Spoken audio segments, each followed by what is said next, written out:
Hey everybody, it's Jim. I'm back with another Weekends Grabs and Reviews video for you today. I got a pretty good stack of movies to go over and a few odds and ends that I picked up as well. So let's jump right into it and start out with Lights Out. So this has been out for a while. I've waited to pull the trigger until I got a really good price. I actually picked this up, I don't know, a couple weeks ago. So I know it's been out for a while, and anybody that's been interested in it has probably already seen it. But I thought this was really good. It's from the same guy that produced The Conjuring, James Wan. And it really has that feel to it. It has that tension and the suspense. Not a lot of any kind of gore or anything like that, but just the suspense of it alone. It's about this this little boy that he's having trouble with this this vision that he's seeing every time the lights are out. There's this thing that's trying to get him, and come to find out, there's a history with this being and the little boy's mom. And so the sister comes back into the picture. She's kind of estranged from the family or something. I'm not really sure. I can't remember exactly how that worked out. But she came back and took the little boy out of the house, and he's going to stay with his sister now. But problems happen, and they have to go back home to see the mother. And the mother's like talking with this being that lives in the dark.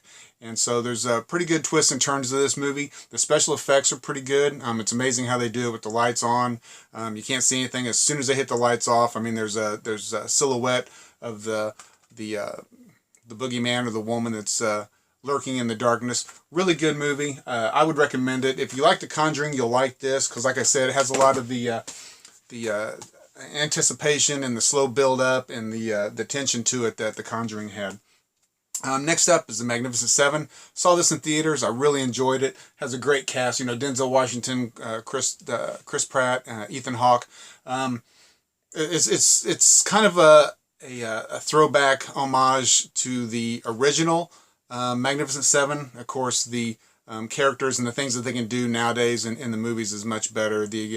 Just the acting's even better in my opinion too. But if you haven't seen this, definitely check it out. I've noticed here recently I've been picking up a lot more Western type things, and I don't know why that is, but I really did enjoy this.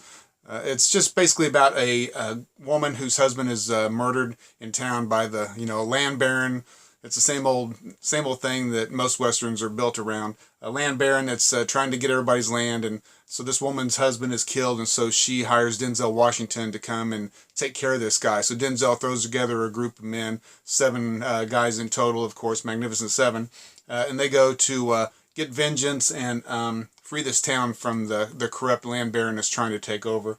So story is nothing amazing. The acting is really good in this. Chris Pratt's really good in this. Denzel Washington is always good in everything. But I would recommend, if you like Westerns, check it out. Then I have an odd one. Elite Squad, The Enemy Within. So this is like a second to the original Elite Squad. It is it's a foreign movie, and of course it has subtitles. I'm trying to remember the guy's name that's in this. Oh boy. Anyway, I can't remember his name, but he is in the Netflix series that it just went off. I think season 2 just went out, and the name is escaping me right now. I'll put it right here. That's what it was. He was really good in that. A lot heavier, but he plays a cop who is really good at his job in getting the drug cartel people and getting everybody arrested and making it stick. And so one thing turns to another, and the corrupt government that's in charge kind of moves him out of his position because he's actually too good. And so he sees what's going on, and he kind of backdoor creates another group of elite policemen to go in and actually take care of the corrupt government that's involved in everything else. It's really good. Like I said, it is a foreign movie, so there's subtitles. Pretty good, pretty good. I'd say check it out if you're not afraid of the subtitles. Grabbers is a Irish movie, and it's basically, you can tell by the cover there. Yeah, it's pretty much about these sea monster type things, look like octopuses. And they start taking over this town, and this is a great horror comedy. I don't know if too many people have even seen this, but if you have a chance to check it out, definitely do so. Special effects are actually fairly good for this, considering it's a low budget.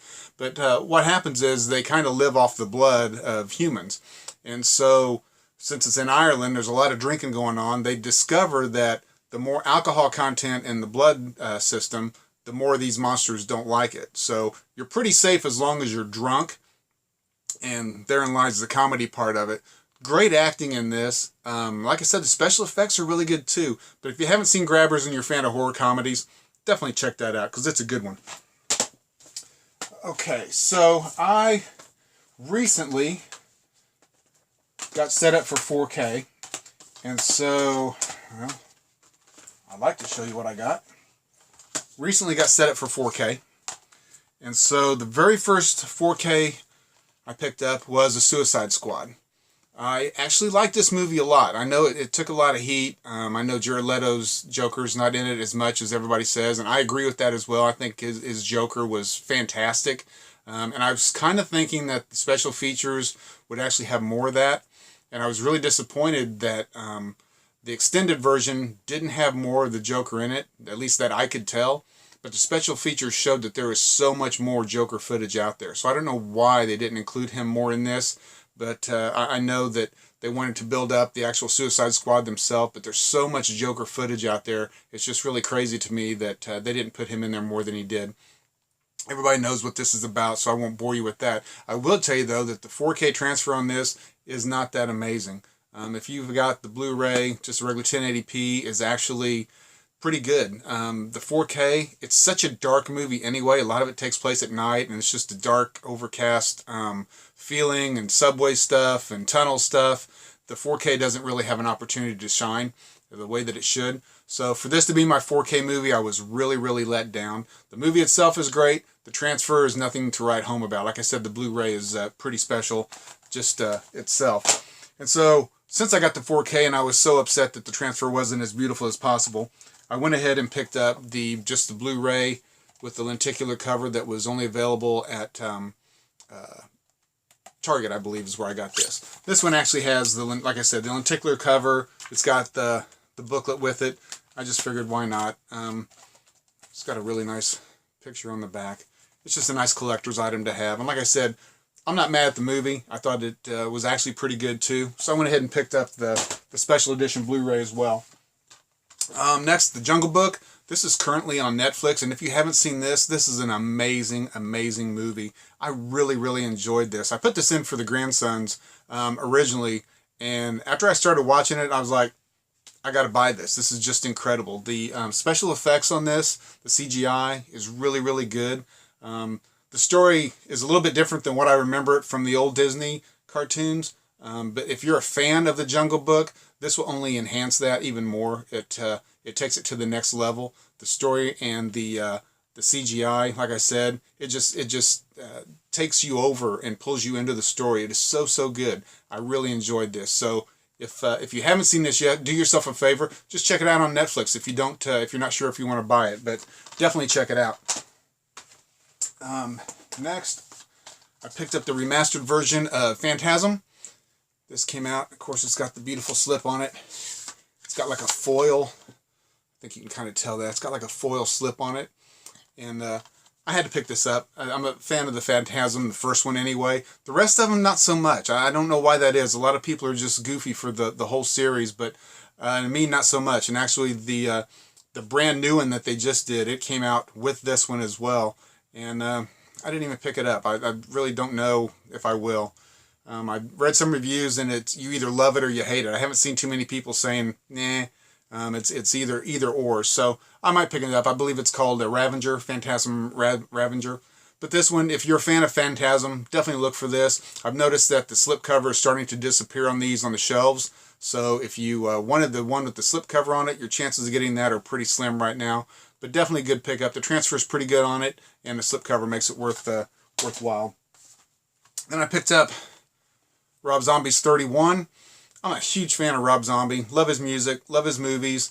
Pretty much anything he touches I enjoy, with the exception of Lords of Salem. Wasn't a big fan of that one. This one is definitely better than that, but it's not one of his better films. House of a Thousand Corpses, Devil's Rejects, you're never going to top those. This is basically about a group of people that are driving around and in their van, I think they're carnies or whatever, and they run across a roadblock, and so they kind of get snatched up by these clowny-looking characters, and they're drug into almost what seems to be like a purge situation. So Malcolm McDowell, he's dressed up in a powdered wig and things, and he's like, if you guys can live through the next 12 hours, we'll let you go free. And there's just a lot of different characters. There's a dwarf. There's a Doomhead here, played by, I absolutely love him, and his name is escaping me right now too. But if you've seen the trailer, you know what I'm talking about. But there's Doomhead, there's Sexhead, there's all kinds of different characters. This guy, he's hilarious. And so it's just a story of them trying to get through the next 12 hours and survive so they can get let go. I won't spoil it for you, but there's a little bit of gore in this one, as you would expect from Rob Zombie films. And actually, there's a lot of gore in this. Stuff that is pretty over the top. So if you like that kind of stuff, definitely check it out. If you don't like the gore and the visual stuff, avoid this at all costs, because this is definitely a Rob Zombie type movie. And if you know anything about Rob Zombie, you know what you're going to get with this. I enjoyed it. It was definitely better than Lords of Salem, but not his best. I enjoyed it, though. Next is I'm Not a Serial Killer with Christopher Lloyd. You know of him from Back to the Future. And this is a really cool movie. It's a slow burn. A lot of people won't like this. It's about the younger character here. He's kind of an outcast, and he kind of has these anger issues, and you kind of feel like he could actually be a potential serial killer at some point, because just the way he is with his interactions with other people. And so he starts to notice that there's some murders going on in his town and people disappearing. And he's not too upset by the murders himself. He's more intrigued by the fact that this is going on in his town. So he kind of finally checks out Christopher Lloyd here, which is, he's great in this. I think he's fantastic in this, actually. He is so good. But he kind of follows him around to just keep track of him and see what he's up to. And the story just goes from there. But if you like slow burn stuff, it's not a fast-paced movie. The pacing on it is probably a lot slower than most people will like. But give it a chance. I think this is actually on Netflix as well. Give it a chance, but at least give it past 30 minutes. Because people start getting burned out about 30 minutes into it if there's not enough action. But give this a chance. I think you'll enjoy it. Then I have... These are Christmas gifts that I have not had a chance to get on video yet. But my wife, for Christmas, got me all 4 Jaws movies on Blu-ray, which is fantastic. Love me some shark movies, and Jaws, I mean, what are you going to do? It's the original. The transfer on all these are great. I will say that Jaws 3, it's 3D when it came out originally. The transfer on that one is not as good as the other 3. And I'm not sure if that has something to do with the quality film or the type of film that they have to use when they do a 3D. But I found this one to be a little bit more grainy than the others. But, you know, everybody's seen the Jaws movies. I'm glad to have all 4 of them finally on Blu-ray, put on the shelf. I mean, they look fantastic on the shelf together. Definitely check those out on Blu-ray. Then I've got the other Christmas gifts that I got from my wife. Is the Arrow release of Chud, the original Chud. And as usual, I always have to do an unboxing type for the Arrow stuff, because it's just so amazing what they do for the price of a DVD compared to a lot of the US releases. You get a booklet. You know, of course, Chud is a cannibal, humanistic, underground dweller. You know, it's, I mean, the practical effects are pretty cheesy, but what do you expect? I mean, it's an old movie. You got the booklet, you got the 2 discs that come with it, you have the original artwork on the inside, and then you've got then you have the new commissioned artwork on the other side, so you can choose which way you display it. I personally like the new stuff, the new artwork on this one. I've got the DVD that I'll go ahead and display the original artwork for it. This looks good next to it, though. I love the Arrow releases. This is basically about, of course, toxic waste being stored underground in the big city, and you have the homeless people that live down there, and they're slowly being turned over into the Chuds, the cannibalistic humanoid underground dwellers, and they're they're hungry, and so that's pretty much what the story's about. You know, trying to figure out who dumped the chemical stuff down there and what's going on and who's getting the people. And so it's a great movie. If you haven't seen it, where have you been? It's been out for years. Definitely check out Chud. And then she also got me Chud 2, Bud the Chud. And this is one of the Vestron Liongate collector series. This is number 5 in the set. And this is pretty much a comedy horror. Right, the first one is more like a suspense horror type thing. This is more like a comedy horror, and you could probably get that from the title, Bud the Chud. It's not really even a part 2. I mean, it's got people rising from the dead. There's the back of it. Even one scene, it almost like a thriller type scene, because the people that have come back, they're kind of zombies, but they can talk a little bit, and they do this whole dance routine. So it's definitely not Chud. I would definitely pick Chud over this one, but this is an awesome release from Vestron and Lionsgate. It's got some a few interviews with Garrett Graham, the special effects guy, and it's got some video stills and stuff. Not a whole lot of special features on this one, but still a great one. And like I said, it's part of the collector series. And let me go back to the original Chud. I'm not going to spend my time going through it, but you can pause the screen right here. I mean, look at this. It's loaded with special features. Once again, Arrow Video just knocking it out of the park. Then I have The Revenant on 4K. I've been watching a guy named Brass Tacks on YouTube. And if you have a 4K player and you're trying to figure out which movies are the best and how they rate, check out Brass Tacks. He absolutely knows what's what. He can tell you his top 10, and of course it's his opinion, but this was his number 1 pick. And so after I wasted my time getting Suicide Squad on 4K, I listened to him and I went out and picked this up. And this is absolutely gorgeous on 4K. Absolutely gorgeous. I won't bore you with the details of the movie. It's an older movie. Everybody's seen it that wants to see it. But if you want to have something that you can demo and show your friends how good a 4K looks, this is one of the movies that you want to get to actually demonstrate how good a 4K looks. It's beautiful. Thanks, Brass Tacks. I appreciate that. Then I have, this one is from Vinegar Syndrome, and it's called The Undertaker. Such cool boxing. I never saw this movie before, but when I saw the boxing on it, I was like, okay, I gotta get that and check it out. And you can see on the back, it even has like the fingerprints, the bloody fingerprints. Inside the slipcase. This is Joe Spinelli. It's one of his last movies, and you know this guy because he always plays a gangster. There's Joe, right there in the middle.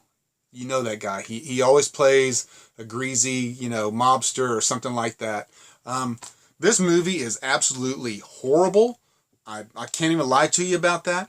This was put together by Vinegar Syndrome, and most of it was off the 35 millimeter that they re-enhanced for the Blu-ray, but some of it they couldn't even find on the old film. So they actually used in sections of this movie clips from VHS. So you go from a beautiful transfer to something so grainy you almost can't even see it. But that aside, the story's just horrible. I can't even tell you really what this is about. This is about a creepy Undertaker that at some points you're thinking he's just kind of a killer, and at other points you think he's a devil worshiper, but really you never do figure out what's going on with this.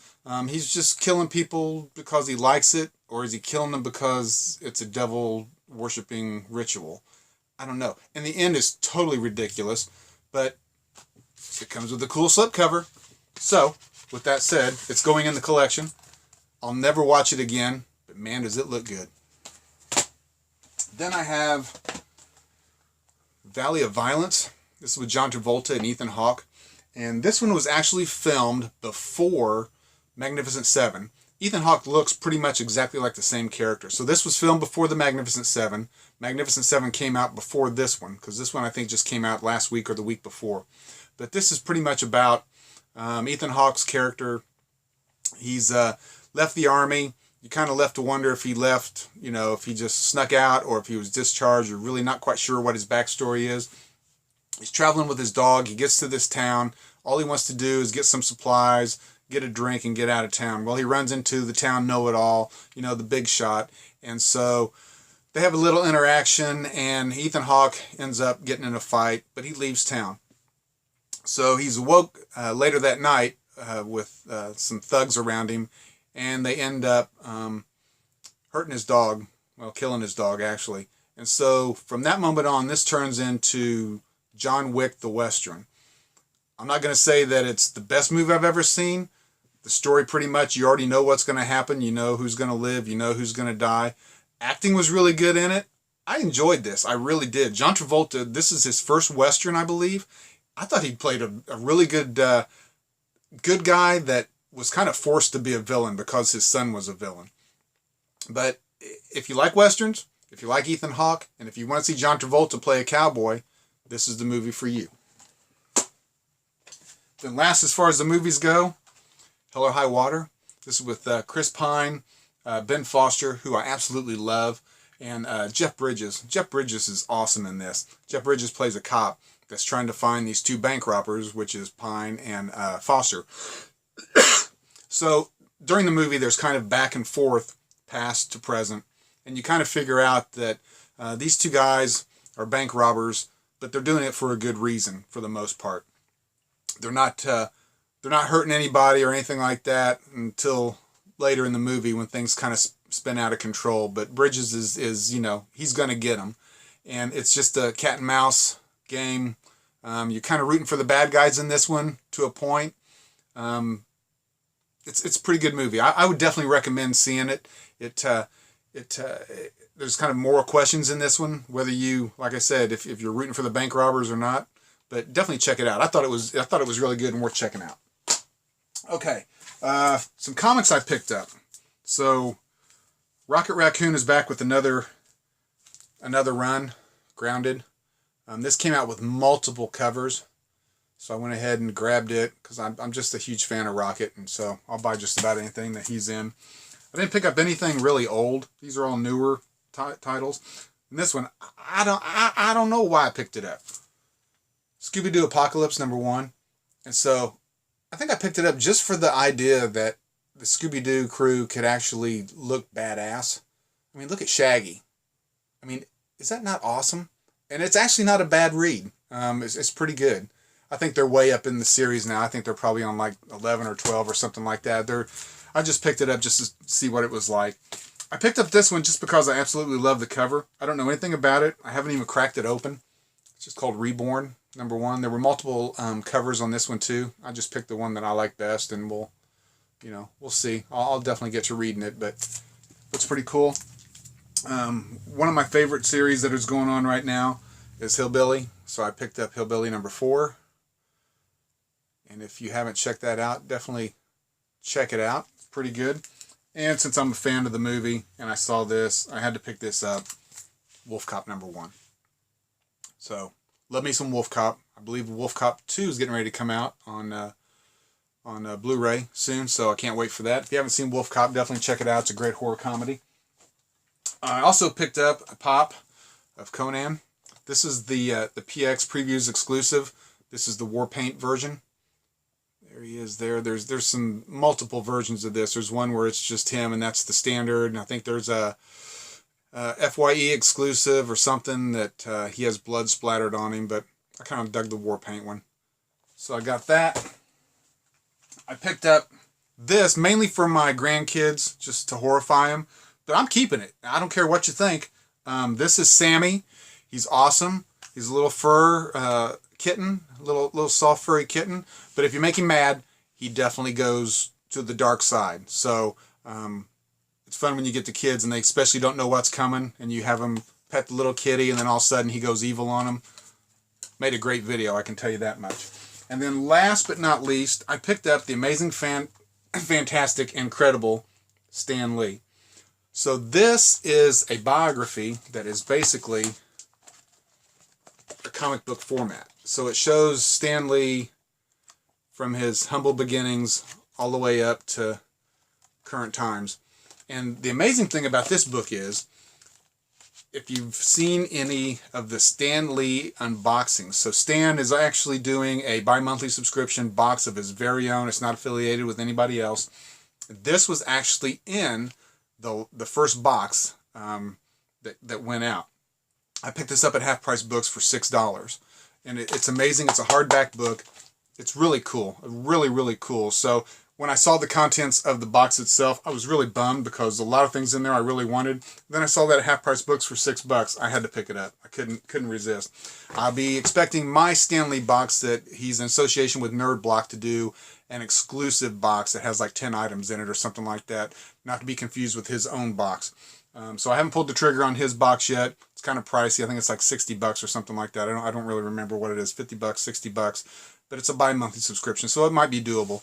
So we'll see about that. But I should be getting my Nerd Block Stan Lee box probably in a couple of weeks. But anyway, that's all I got. I hope that you found it interesting. I hope some of these titles are new to you and you can actually go check them out yourself if you feel so inclined. If you can think of anything that you'd like to see me do in the coming year, any kind of different videos, please let me know in the comments below. Subscribe if you are not already a subscriber. Tell your friends so they can subscribe too. It helps a lot. And if you've enjoyed the video, please give it a thumbs up. But for now, I got to go because that's all I got for you.